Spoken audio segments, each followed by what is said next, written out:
ሰላም የጂኦስፓሻል ቲዩብ ቤተሰቦች እንደምን አላችሁ? ዛሬ ቤዚክስ ኦፍ Arcgis and its application የሚል ርዕስ ይዤ ነው የመጣሁት። በተለይ Arcgisን መማር ለምትፈልጉና ጀማሪ ለሆናችሁ ልጆች ይሄን ኮንሴፕቱን ብትረዱ በጣም መልካም ነው። በዚህ ርዕስ የምናያቸው አንደኛ GIS ማለት ምን ማለት ነው የሚለውን እናያለን። ሁለተኛ Arcgis ምን አይነት አፕሊኬሽን ወይም ጥቅም አለው የሚለውን እናያለን። ሶስተኛ ደግሞ የArcgisን ኢንተርፌስ በቀላሉ ለመረዳት የተወሰነ ፖርሽን እናይና በተከታታይ አፕሊኬሽኑንም Arcgisንም ኤክስፕሎር እያደረግን የምንሄድ ይሆናል። ለዩቲዩብ ቻናሉ አዲስ ከሆናችሁ ሰብስክራይብ አድርጉ። ለሌሎች ይጠቅማል ብላችሁ ካሰባችሁ ደግሞ ላይክ፣ ኮሜንት እና ሼር እንድታደርጉ በትህትና ጠይቃለሁ። እንጀምር። As you know, we are trying to see the definition of GIS. Maybe you are very familiar with the concepts of GIS, but for the sake of clarity, I would like to define what does mean GIS is. GIS is an acronym or an abbreviation which contains 3 letters. The first one is G. G stands for geographic. I stands for information. S stands for system. So, geographic means it focuses any geographic reality. It can be man-made or it can be artificial, which is existed on a certain geographic area. I stands for information. Any feature on the surface have its own property and it contains its own information. Such information is gathered and collected by different instruments, and the location of an object should be spatial in nature. That means it contains the latitudinal and longitudinal value or locational value. So this is information. The third one is system. Any information that is observed or collected from a certain geographic area or a certain locality can be systematically arranged for further implementation and for decision making system. GIS የሚለው ቃል የሶስት ቃላቶች ጥምር ወይም የሶስት ቃላቶች ውህድ ሲሆን እነዚህ ምህጻረ ቃል G, I እና S ነው። G ማለት ጂኦግራፊክ ማለት ነው። ጂኦግራፊክ ማለት ደግሞ በመሬት ላይ ያሉ ሰው ሰራሽ የሆኑ ተፈጥሯዊ አካላት ትኩረት የሚያደርግ ነው። እነዚህ ለምሳሌ እዚህ ጋር ተራራ አለ፣ እዚህ ዛፎች አሉ፣ እዚህ ጋር ሳር አለ። ስለነዚህ በመሬት ላይ ስለሚገኙ ሰው ሰራሽ የሚሆኑ ተፈጥሯዊ አካላት ትኩረት የሚያደርገውን ጂኦግራፊክ እንለዋለን። ኢንፎርሜሽን መረጃ ነው። ይሄ መረጃ ደግሞ በመሬት ላይ ያሉ ሰው ሰራሽ የሆኑ ተፈጥሯዊ አካላት የራሳቸው የሆነ መረጃ ራሳቸውን የሚገልጽ መረጃ አላቸው። እነዚህን መረጃዎች ኢንፎርሜሽን እንላለን። ነገር ግን እነዚህ መረጃዎች ስፓሻል መሆን አለባቸው። ስፓሻል ማለት ሎኬሽናል ዴታ ላቲቲዩድ እና ሎንጊቲዩድ ያላቸው ወይም ኤክስ እና ዋይ ኮኦርዲኔት ያላቸው መሆን አለባቸው። ኤስ ማለት ሲስተም ነው። ሲስተም ማለት ደግሞ እነዚህ የተሰበሰቡ ዴታዎች ሲስተማቲካሊ አሬንጅ ተደርገው ሲስተማቲካሊ ከተቀነባበሩ በኋላ ለዲሲሽን ሜኪንግ የሚያገለግሉ ከሆነ ይሄ ሲስተማቲካሊ አሬንጅ ስናደርገው ነው። በምሳሌ ለማሳየት እዚህ ጋር ተራራ አለ፣ እዚህ ጋር ዛፎች አሉ፣ እዚህ ጋር ሳር አለ፣ እዚህ ጋር ውሃማ አካል አለ። እነዚህ ምን ይባላሉ? ጂኦግራፊክ ኦብጀክት ናቸው። ስለዚህ ጂ እነዚህ ላይ ትኩረት ያደርጋል ማለት ነው። ኢንፎርሜሽን ማለት ደግሞ ይሄ ተራራ ከባህር ጠለል በላይ ያለው ከፍታ ስንት ነው? ስለ ተራራው የሚገልጽ ተጨማሪ መረጃ ማለት ነው። ሁለተኛ ይሄ ተራራ የተሰራው በምን አይነት ፎርሜሽን ነው? በቮልካኒክ ኢረፕሽን ነው፣ በፎልዲንግ ነው የሚለውን በተጨማሪ መረጃ መያዝ እንችላለን። ይሄ ኢንፎርሜሽን ነው። ሌላኛው እዚህ ጋር እነዚህን ዛፎች ብንወስድ እነዚህ ዛፎች ቁመት አላቸው፣ ስፋት ቲክነስ አላቸው። እነዚህ ዛፎች የበቀሉበት ዛፍ አለ፣ እነዚህ ዛፎች የሚገኙበት ኤክስ ዋይ ኮኦርዲኔት አለ። ስለዚህ ይሄ ሁሉ መረጃ ኢንፎርሜሽን ነው። ሲስተም ማለት ደግሞ እነዚህን ነገሮች በሙሉ ሲስተማቲካሊ አሬንጅ በማድረግ ለምሳሌ ለሶይል ኤንድ ዋተር ኮንዘርቬሽን ፕራክቲስ ሊሆን ይችላል። ለዚህ አካባቢ አሁን ዛፎች አነስተኛ ከሆኑ ለአፎሬስቴሽን ለሪፎሬስቴሽን ፕሮግራም ለዲሲሽን ሜኪንግ ልንጠቀምበት እንችላለን እንደማለት ነው። ይህን እንግዲህ አንድ በአንድ እንይ። As I have mentioned earlier, GIS is an abbreviation. G stands for geographic, I goes to information, S is a system. So geographic means geographic is concerned with any geographic object, and this geographic object may be natural or human-made, which is found on the Earth's surface. So geographic have its own spatial focus on any phenomena on the Earth's surface. geographic የሚለው ቅድም እንደነገርኳችሁ በመሬት ላይ ስላሉ ሰው ሰራሽ የሚሆኑ ተፈጥሯዊ ነገሮች ትኩረት የሚያደርግ ነው። እነዚህ ነገሮች ደግሞ ለምሳሌ እዚህ ጋር ውሃ አለ፣ እዚህ ጋር ዛፍ አለ። እነዚህ ተፈጥሯዊ ነገሮች ናቸው። ሰው ሰራሽ የሆኑ ነገሮችንም ቢሆን ትኩረት ያደርጋል ጂኦግራፊክ የሚለው። ኢንፎርሜሽን የሚለው ደግሞ is a data or attributes information about a specific feature. ይሄ እንደነገርኳችሁ የዚህ ዛፍ ቁመት፣ ዛፉ ያለበት ፖዚሽን ወይም መገኛ ሎኬሽን፣ ዛፉ የበቀለበት የአፈር አይነት፣ የዚህ አካባቢ የአየር ንብረት ሁኔታ፣ እነዚህ አሁን ተጨማሪ ይሄን ዛፍ ሊገልጹ የሚችሉ ባህሪያት ናቸው። እነዚህ ኢንፎርሜሽን ይባላሉ። ሶስተኛው ሲስተም ነው። ሲስተም is concerns the environment that allow the management of data about a real world. እነዚህ እንግዲህ ዴታውን ማኔጅ የምናደርግበት ሲስተማቲካል አሬንጅመንት ሲስተም እንላለን። Different scholars try to give different definition for GIS, but the central concept is very similar. According to the definition of Esri 1995, GIS is stated as follows. የተለያዩ የጂአይኤስ ባለሙያዎች ወይም ሳይንቲስቶች ስለ ጂአይኤስ በተለያየ መንገድ የተለያየ ዴፊኒሽን ይሰጡታል። ነገር ግን ተመሳሳይ ጽንሰ ሀሳቡ ተመሳሳይ ነው። አሁን የምናየው ኢዝሪ በ1995 ጂአይኤስን ዲፋይን ያደረገበት ጠቅለል ያለ ዴፊኒሽን እናያለን።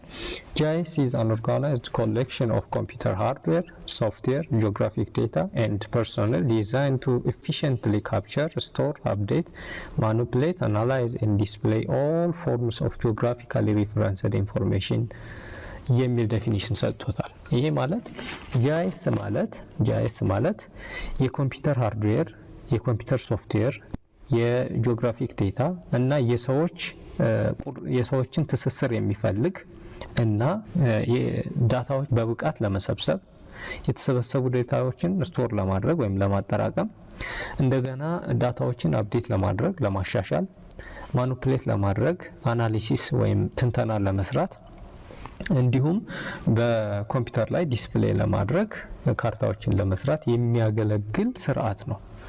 ስለዚህ እነዚህ ሁሉም ዴታዎች ግን ጂኦግራፊካሊ ሪፈረንስድ የሆኑ ኤክስ ዋይ ኮኦርዲኔት ያላቸው መሆን አለባቸው ማለት ነው። እንግዲህ ኮምፒውተር ሃርድዌር ስንል የውጨኛው የኮምፒውተር ክፍል ነው። ለምሳሌ ማውስ ሊሆን ይችላል፣ ሞኒተር ሊሆን ይችላል፣ ዲስፕሌይ የምናደርግበት ፕሪንተር ሊሆን ይችላል፣ ፕሎተር ሊሆን ይችላል፣ ዲጂታይዘር፣ ስካነር፣ እነዚህ ኮምፒውተር ሃርድዌር ይባላሉ። ሁለተኛው ሶፍትዌር ነው። Arcgis ሶፍትዌር እንጭናለን። ይሄ ሶፍትዌር የምንለው ደግሞ እነዚህን ዳታዎች ፕሮሰስ ለማድረግ የምንጠቀምበት ነው። ጂኦግራፊክ ዴታ የሚባለው ጂኦግራፊያዊ መረጃ ነው። GIS without a data is sometimes called a car without a fuel. GIS ሶፍትዌሩም GIS ሃርድዌሩም ቢኖራችሁ ጂኦግራፊክ ዴታ ከሌለ ምንም አይነት ስራ መስራት አትችሉም። ስለዚህ ጂኦግራፊክ ዴታ ማለት በአንድ አካባቢ ስላለ ሰው ሰራሽ የሚሆን ተፈጥሯዊ አካል የተሰበሰበ ኤክስ ዋይ ኮኦርዲኔት ያለው መረጃ እንደማለት ነው። ሶስተኛው ፐርሶኔል ነው። ፐርሶኔል ወይም ሰው ማለት ነው። ሁለት አይነት ሰው አለ። አንደኛ ሶፍትዌሮችን የሚያበለጽጉ ሰዎች አሉ። ሁለተኛ ደግሞ የበለጸገውን ሶፍትዌር የሚጠቀሙ ሰዎች አሉ። ስለዚህ ዌል ትሬንድ የሆኑ ስለ GIS እውቀት ያላቸው ሰዎችንም መያዝ አለበት። እነዚህ ነገሮች ከተካተቱ በኋላ መረጃን ካፕቸር ለማድረግ ወይም ለመሰብሰብ ያገለግላል። ይሄ GIS ከተሰበሰቡ በኋላ ደግሞ ጂኦዴታቤዝ በመፍጠር ስቶር ማድረግ ይቻላል።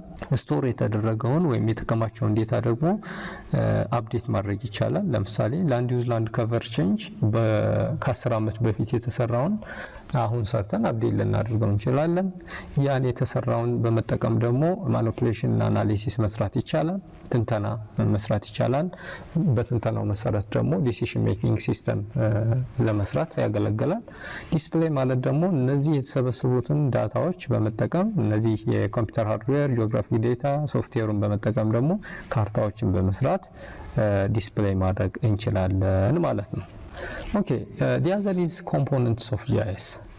የጂአይኤስ ኮምፖነንት የሚባሉት ምን ናቸው?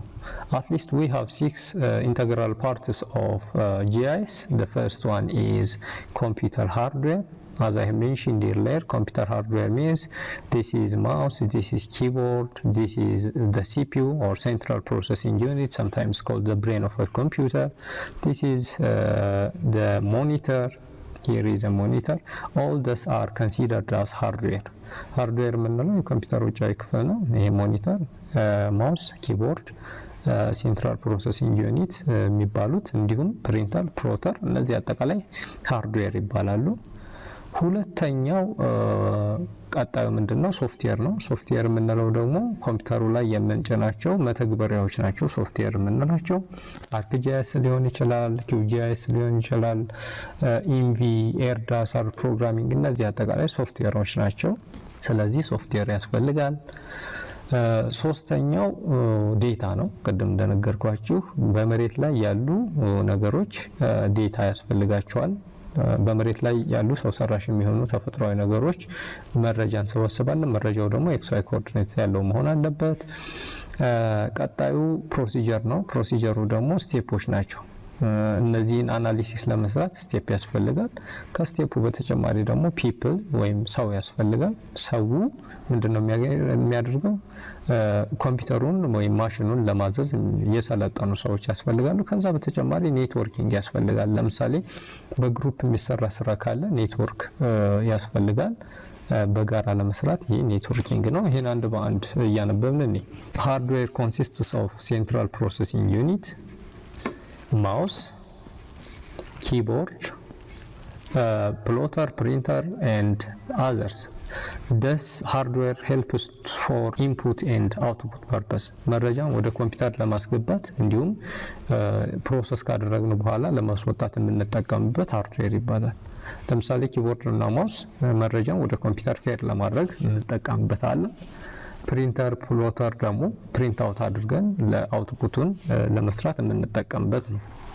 ሶፍትዌር as I have mentioned earlier, it helps to store, analyze, manage and disseminate data. Some softwares are stated here: Arcgis, Quantum GIS, Ilwis, R programming and the like.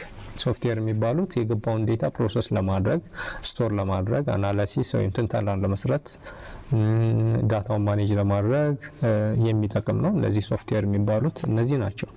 The other is data. Data can be obtained from aerial photographs, satellite images, digital data, conventional maps, sensors, meteorological data, field data from GPS. ዳታ የምንለው ከተለያየ የዴታ ምንጭ ልናገኝ እንችላለን። ለምሳሌ ከአየር ላይ የተነሳ ፎቶግራፍ ሊሆን ይችላል። የተለያዩ ሳተላይቶች አሉ።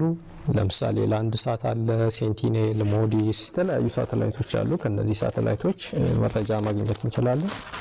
ዲጂታል ዴታ ሊሆን ይችላል። ዲጂታል ዴታ ማለት ሶፍት ኮፒ የሆነ ዴታ ማለት ነው።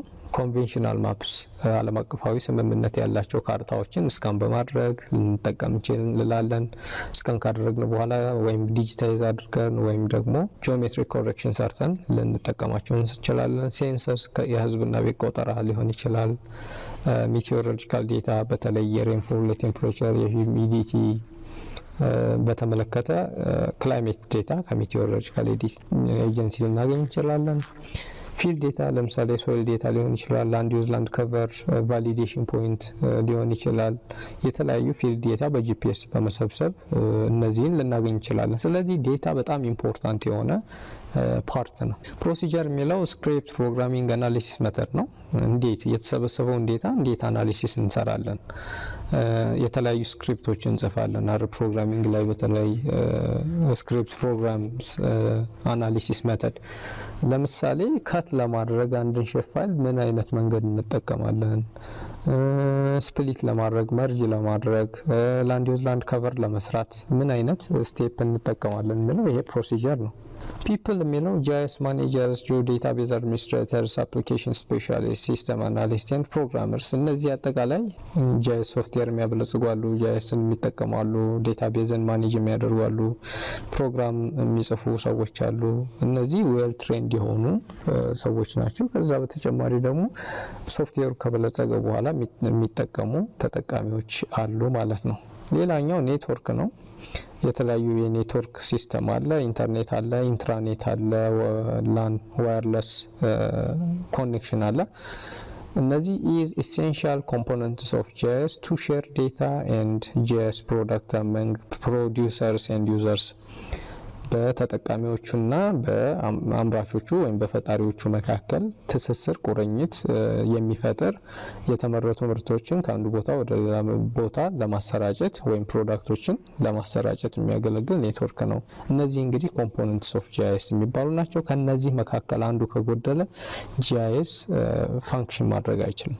The other is GIS data type። እንግዲህ በመሬት ላይ የሚሰበሰቡ መረጃዎች ምን አይነት ናቸው የሚለውን አጠር ባለ መልኩ ስናይ አንደኛው ቬክተር ዴታ ታይፕ አለ፣ ሁለተኛው ራስተር ዴታ ታይፕ የሚባላል።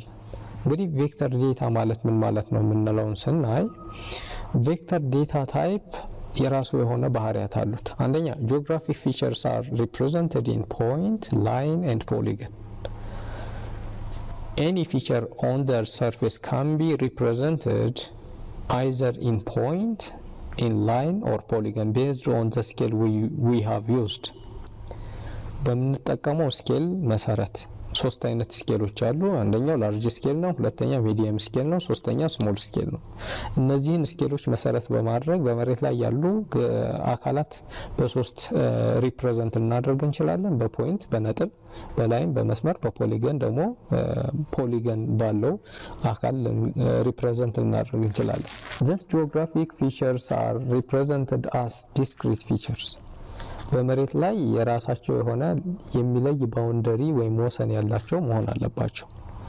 Associated easily to a database, easy to query and analyze. እነዚህ በዴታቤዛችን ወይም በመረጃ ቋታችን በቀላሉ ለይቶ ለማውጣት በቀላሉ አናሊሲስ ለመስራት ያገለግላሉ እንደማለት ነው። ዲስክሪት ማለት በነገራችን ላይ የራሳቸው የሆነ ዲስቲንክት ባውንደሪ ያላቸው ናቸው። ለምሳሌ እርሻ ማሳ በአንዱ ፕሎት እና በሌላው ፕሎት መካከል ያለውን መለየት ይቻላል። አድሚኒስትሬቲቭ ባውንደሪዎችን መለየት ይቻላል። ስለዚህ እነዚህ ዲስክሪት ፊቸር ያላቸውን በቬክተር ዴታ ነው ሪፕሬዘንት የምናደርጋቸው። የምንጠቀመው ስኬል ነው። ቅድም እንደነገርኳችሁ ላርጅ ስኬል፣ ሚዲየም እና ስሞል ስኬል የሚባሉ የስኬል አይነቶች አሉ። ፎር ኢንስታንስ እዚህ ጋር ምሳሌ ያለ ነጥብ 1፣ 2 እና 3 አሉ። እነዚህ ቬጂቴሽን ናቸው፣ በአንድ አካባቢ የሚገኙ ዛፎች ናቸው እንበል። የመጀመሪያው ዛፍ የራሱ የሆነ ኤክስ ዋይ ኮኦርዲኔት ይኖረዋል። ይሄ እንግዲህ አትሪቢዩት ቫልዩ ነው። ስለዚህ አንድ ማለት ፕሎት ሳይዙ 40 ይላል። በዛ ፕሎት ሳይዝ ውስጥ የሚገኘው እንትን ቬጂቴሽን ነው። ይሄ ቬጂቴሽን አንድ ቁጥር ላይ ያለው ቬጂቴሽን ኮኒፈረስ ቬጂቴሽን ነው፣ ጽድ ሊሆን ይችላል ማለት ነው። 2 ቁጥር ላይ ያለው እዚህ ጋር ቬጂቴሽን ሆኖ ነገር ግን ቬጂቴሽን ክላሱ ደሲዲየስ ነው። ይሄ ቅጠል አርጋፊ የምንለው አይነት ዛፍ ነው ማለት ነው። 3ኛው ኮኒፈር ነው። ስለዚህ ዛፎችን በፖይንት ሪፕሬዘንት ማድረግ እንችላለን ማለት ነው። ሁለተኛ እዚህ ጋር በመስመር ሪፕሬዘንት የምናደርጋቸው ደግሞ ላይን ዴታ የምንፈጥረው ለምሳሌ መንገድ ሊሆን ይችላል፣ ወንዞች ሊሆን ይችላሉ። በመሬት ላይ ቀጭን የሆነ ረዥም ቁመት ያላቸውን አካላት እንደ መንገድ፣ እንደ ወንዝ፣ እንደ ባቡር ሀዲድ ያሉትን በሊኒየር ኦብጀክት ሪፕሬዘንት እናደርጋለን። አንድ በቀይ ሪፕሬዘንት የተደረገው እዚህ ጋር እንደምታዩት ሮድ ነው። ስታተሱ ኦፕን ነው፣ አሁንም አገልግሎት ይሰጣል።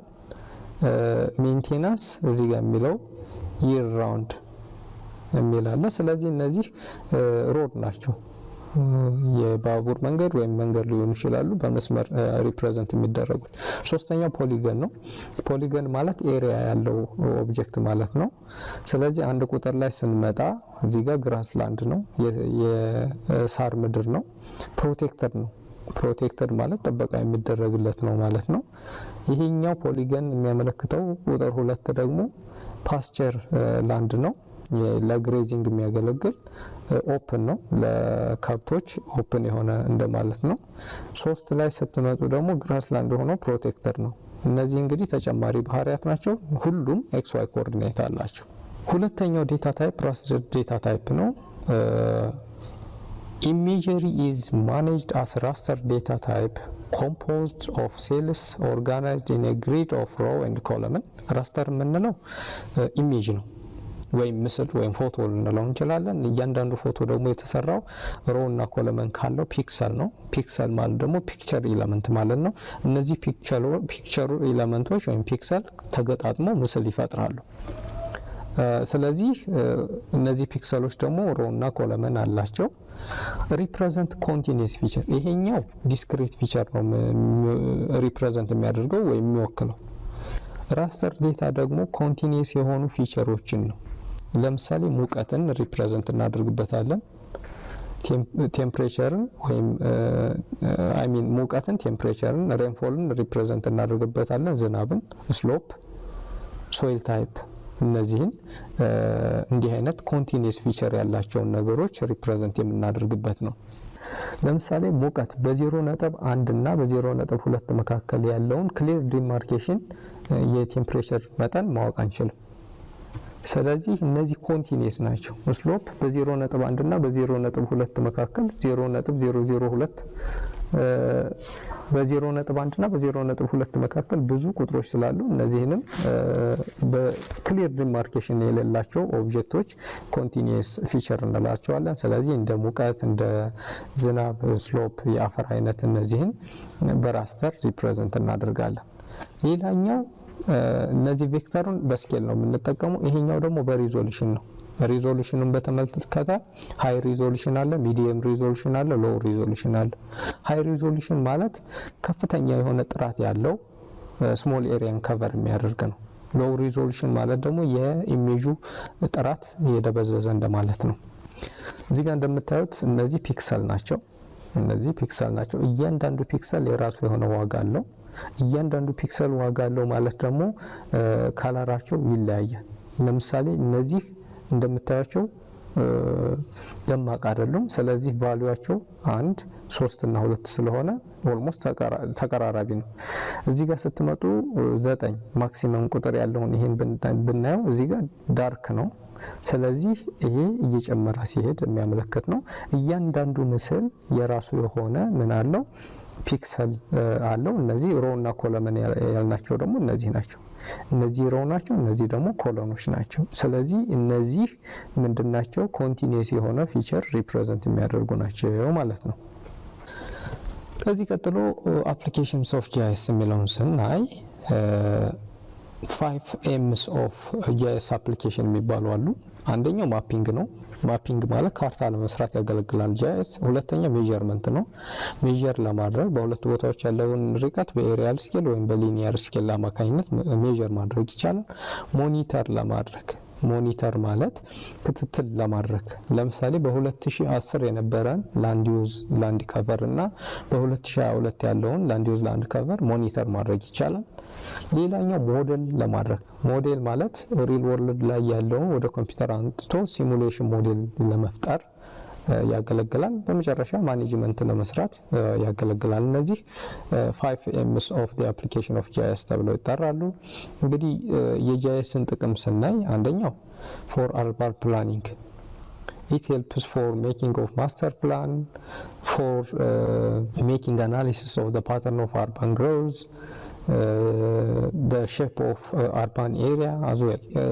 ለአርባን ፕላኒንግ GIS ያገለግላል ስንል ማስተር ፕላን ለመስራት ከተማዎች ፕላን ያላቸው እንዲሆኑ መሰረተ ልማትን ለመዘርጋት በጣም ምቹ የሆኑ ከተማዎችን ለመፍጠር GIS በጣም ጠቃሚ ነው። ከዛ በተጨማሪ ደግሞ የከተማዎችን እድገት ምን አይነት ሼፕ አላቸው፣ ሊኒየር ሼፕ ነው፣ ኮምፓክት ሼፕ ነው፣ ፍራግመንትድ ሼፕ ነው ያላቸው፣ የከተማዎች እድገት ምን ይመስላል የሚለውን ከሼፓቸው ጋር ተያይዞ እሱንም ዲተርሚን ለማድረግ GIS ይጠቅማል። ሌላኛው ትራፊክ ኮንትሮል ነው። በአንድ አካባቢ ያለውን የትራፊክ ፍሰት በጂአይኤስ በመጠቀም ማኔጅ ማድረግ ይቻላል። ለምሳሌ በከተማዎች ውስጥ ያለውን የትራፊክ መጨናነቅ ወይም ትራፊክ ክራውድድ ሲሆን በየትኛው መንገድ ሙቭ ማድረግ እንዳለባቸው ጂፒኤስ ፖይንቶችን በመጠቀም ድራይቭ ለማድረግ እንዲሁም አደጋዎች ቢከሰቱ በዚህ በጂአይኤስ ቴክኖሎጂ በመጠቀም አደጋዎችን ዲቴክት ማድረግ ይቻላል። ትራፊክ አክሲደንት ወይም የትራፊክ አደጋ የሚበዛባቸውን ቦታዎች ማፕ ማድረግ ይቻላል። እነዚህን አጠቃላይ ለመስራት GIS ጠቃሚ ነው። ሶስተኛው for emergency management during and after human and natural disaster. As you know, there are different kinds of human and natural disaster. For instance, it may be flooding, volcanic activity, landslides, earthquake and the like. And human-induced hazards or disasters it may be human-made fire or drought and other. እነዚህን ዲቴክት ለማድረግ ሞዴሊንግ በመስራት ለኢመርጀንሲ ማኔጅመንት GIS ይጠቅማል ማለት ነው። The other is airport noise management. By making suitability analysis, we can easily detect which area is best suitable for making airport. የአውሮፕላን ጣቢያዎች በከተማ መሀል ሲሆኑ ከፍተኛ የሆነ ኖይዝ ወይም የድምጽ ብክለት ስለሚኖር ይሄን የድምጽ ብክለት ለመቀነስ suitability analysis በመስራት የት አካባቢ የአውሮፕላን ማረፊያ መሰራት እንዳለበት ዲቴክት ማድረግ ይቻላል። ስለዚህ ይሄም ሌላው ጥቅም ነው። The other is for the purpose of scientific research.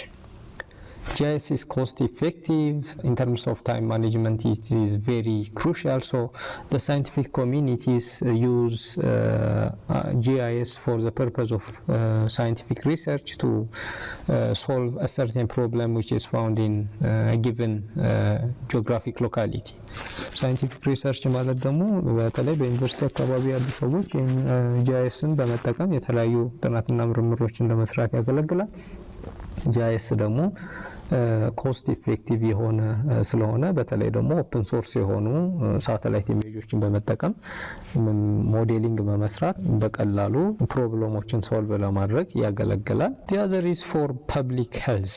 ፐብሊክ ሄልዝን ወይም የማህበራዊ ጤናን ለመጠበቅ GISን በመጠቀም አካባቢ የሚፈጠሩ በሽታዎችን ማፕ ማድረግ ይቻላል። ለምሳሌ ኮሮና ቫይረስ፣ የወባ በሽታ፣ ሌሎችን የፐብሊክ ሄልዝ የሚባሉትን ማኔጅ ሞኒተር ለማድረግ ማፕ ለማድረግ እነዚህን ይጠቅማል ማለት ነው።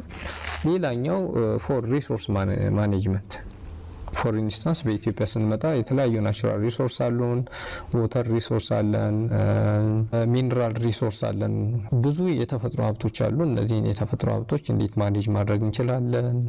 ከነዚህ ተፈጥሮ ሀብቶች ጋር የተያዘ ሞዴል በመስራት የኢኮኖሚ አዋጭነትን ለመስራት Arcgis ወይም GIS ይጠቅማል ማለት ነው። That is for wildlife management.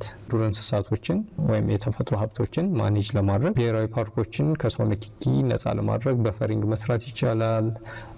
በዛ አካባቢ ያለውን የአየር ንብረት ሁኔታ፣ የዝናብ መጠን ዲቴክት በማድረግ በዛ አካባቢ ሊደርስ የሚችለውን ችግርም ማኔጅ በማድረግ ቀድሞ ለዋይልድ ላይፍ ማኔጅመንት GIS በጣም ጠቃሚ የሆነ ሶፍትዌር ነው። The other very important point is for making military base management. GIS is very crucial. As far as the military base management is concerned, any military camp can be developed or arranged by understanding of the topographic structure of an area. Due to this reason, military base management is highly supported by GIS. ወታደርና ወታደራዊ እንቅስቃሴዎችን የወታደራዊ ካምፖችን ለመመስረት በአንድ አካባቢ ያለውን ገጸ ምድር በደንብ መረዳት ያስፈልጋል። ይህን ለመረዳት ደግሞ Arcgisን በመጠቀም ወይም GIS ሶፍትዌርን በመጠቀም ኢፌክቲቭ የሆነ ቤዝ ለመመስረት አስፈላጊ ነው። ጠላትን ለማጥቃት ሊሆን ይችላል፣ የጠላትን እንቅስቃሴ ማኔጅ ለማድረግ ሊሆን ይችላል። ይህን ሶፍትዌር መጠቀም በጣም ጠቃሚና አዋጭ ነው። The other is agriculture and tourism. As you know, agriculture is a mainstay in Ethiopian economy, and tourism have its own significant contribution for the national economy. So, supporting agriculture and tourism by modern technology is helpful for gaining better income. So, agriculture should be use the GIS technologies. For instance, by making suitability analysis, which crop is more suitable for a certain area, and mapping the tourism site is also very interesting. እንደምታውቁት አግሪካልቸር ኢትዮጵያ ውስጥ አብዛኛው ማህበረሰብ የሚተዳደርበት የኢኮኖሚ ዘርፍ ነው። ስለዚህ እርሻን ለማዘመን የጂአይኤስ ቴክኖሎጂ መጠቀም ያስፈልጋል። ሩን አይነት የመልካም ምድራዊ አቀማመጡን የዝናቡን መጠን እነሱን ግንዛቤ ውስጥ በማስገባት እና ሞዴሊንግ በመስራት የትኛው አዝርት በየትኛው የአየር ንብረት መብቀል አለበት ከዛ በተጨማሪ ምን ያክል ውጤታማ ነው የሚለውን በአርክጂስ በመጠቀም ፕሪዲክት በማድረግ መስራት ይቻላል። ከዛ በተጨማሪ ደግሞ ቱሪዝም ኢትዮጵያ ውስጥ ተፈጥሯዊ የሆኑ እና ሰው ሰራሽ የሆኑ የቱሪዝም መዳረሻዎች አሉ። እነዚህ የቱሪዝም መዳረሻዎች ለቱሪስቶች በቀላሉ አክሰሰብል እንዲሆኑ ካርታዎችን በማዘጋጀት በዛ አካባቢ ያለውን መሰረተ ልማት በማሳየት ረገድ ይሄ ጂአይኤስ የራሱ የሆነ ጉልህ አስተዋጽኦ አለው። The next is an overview of Arcgis software and its application የሚለውን ስናይ እንደምታውቁት Arcgis ዴስክቶፕ ሶስት ኮምፖነንቶች አሉት። አንደኛው አርክማፕ የሚባለው ነው። አርክማፕ የሚያገለግለው it helps to visualize data for editing geographic data for performance of GIS analysis and creating professional quality maps for creating graphs and reports. Arcgis ዴስክቶፕ ሶስት ኮምፖነንቶች አሉት። አንደኛው አርክማፕ የሚባለው ነው። አርክማፕ የሚባለው ወደ ኮምፒውተራችን ውስጥ ያስገባነውን ዴታ ቪዥዋላይዝ ለማድረግ ለማየት ዳታውን ስህተት ካለበት ለማስተካከል ኤዲት ለማድረግ ሌላኛው ደግሞ ጥራት ያላቸው ሙያን መሰረት ያደረጉ ካርታዎች ለመስራት ግራፎችን ለመስራት ሪፖርቶችን ለመስራት ይሄ አርክጂስ አርክማፕ የሚባለው ኮምፖነንት ጠቃሚ ነው። አርካታሎግ የሚባለው ኦርጋናይዝ ስፓሻል ዴታችንን ኦርጋናይዝ ለማድረግ ያገለግላል። ሜታ ዴታዎችን ኤዲት ለማድረግ ያገለግላል። ሜታ ዴታ ጀነሬት ለማድረግ ያገለግላል። ስለዚህ አርካታሎግ በኮምፒውተራችን ውስጥ ያለውን መረጃ በሙሉ ፕሮፐርሊ ማኔጅ ለማድረግ እንደ ሸልፍ የሚያገለግል ጂአይኤስ ዴስክቶፕ ክፍል ነው። አርክ ቱልቦክስ የሚባለው ቱልቦክስ contains toolset which in turn contains individual tools containing tools for geoprocessing, data conversion, coordinate system and projection. አርክ ቱልቦክስ የሚባለው ቱሎችን የያዘ ወይም መሳሪያዎችን የያዘ ሳጥን ሲሆን በሳጥኑ ውስጥ ደግሞ የተለያዩ ቱል ሴቶች አሉ። እነዚህ ቱል ሴቶች ደግሞ የሚያገለግሉት ምንድነው? ጂኦግራፊክ ዴታውን ፕሮሰስ ለማድረግ ያገለግላሉ። አንዱን ዴታ ወደ ሌላ ዳታ ኮንቨርት ለማድረግ ለምሳሌ ቬክተር ዴታ ካለን ወደ ራስተሩን ወደ ቬክተር ለመቀየር ፖሊገኑን ወይም ቬክተሩን ወደ KML ፋይል ፎርማት ለመቀየር ሊያገለግል ይችላሉ። ሌላኛው ኮኦርዲኔት ሲስተም ነው። ሁለት አይነት ፕሮጀክሽን ኮኦርዲኔት ሲስተሞች አሉ። አንደኛው ዩኒቨርሳል ትራንስቨርስ መርኬሬተር UTM ወይም ፕሮጀክትድ ኮኦርዲኔት ሲስተም ነው። ሌላኛው ደግሞ ጂኦግራፊክ ነው። ስለዚህ አንዱ ወደ ሌላ ለመቀየርም እነዚህ ቱሎች አስፈላጊ ናቸው። እዚህ ጋር እንደምታዩት የመጀመሪያው ምንድነው? ይሄ አርክማፕ ነው። አርክማፕ እንደምታዩት ይሄ አርካታሎግ የሚባለው ነው። ይሄኛው አርክ ቱልቦክስ ነው። እነዚህ ደግሞ ስታንዳርድ ቱል ባሮች ናቸው። ፎር ኢንስታንስ እዚህ ጋር ብንመጣ ይሄ ፋይል ነው። የተለያዩ ፋይሎችን ወደዚህ ለመጥራት የምንጠቀምበት ነው። በፋይል ውስጥ የተለያዩ ኤክስቴንሽኖች አሉ። ኤዲት አለ፣ ቪው፣ ቡክማርክ፣ ኢንሰርት፣ ሴሌክሽን፣ ጂኦ ፕሮሰሲንግ የሚባሉ አሉ። እዚህ ጋር ሴቭ ለማድረግ ይሄ ፕሪንት ለማድረግ የሚያገለግሉ እንትኖች ናቸው። ስለዚህ ጠቅለል ስናደርገው ግን አርክጂስ ዴስክቶፕ ሶስት ነገሮችን ይይዛል። አንደኛው ካታሎግ ነው ወይም አርክ ካታሎግ የሚባለው ይሄ ነው። ሁለተኛው አርክ ቱልቦክስ የሚባለው ይሄ ነው። ሶስተኛው አርክ ማፕ የሚባለው ይሄ የከፈትነው ነው። ይሄን ፕራክቲካሊ አንድ በአንድ ለማየት እንሞክራለን። እሱን ለመስራት ደግሞ ምንድነው የምናደርገው? አርክጂስን ከፍተን የምናይ ይሆናል። እንግዲህ ፕራክቲካል ሴሽኑን በሚቀጥለው እንቀጥላለን። ይሄ ፓርት 1 ነው። ፓርት 2፣ ፓርት 3፣ ፓርት 4 እያልን እንቀጥል ይሆናል። ጥያቄ አስተያየት ካላችሁ እቀበላለሁ። መልካም ጊዜ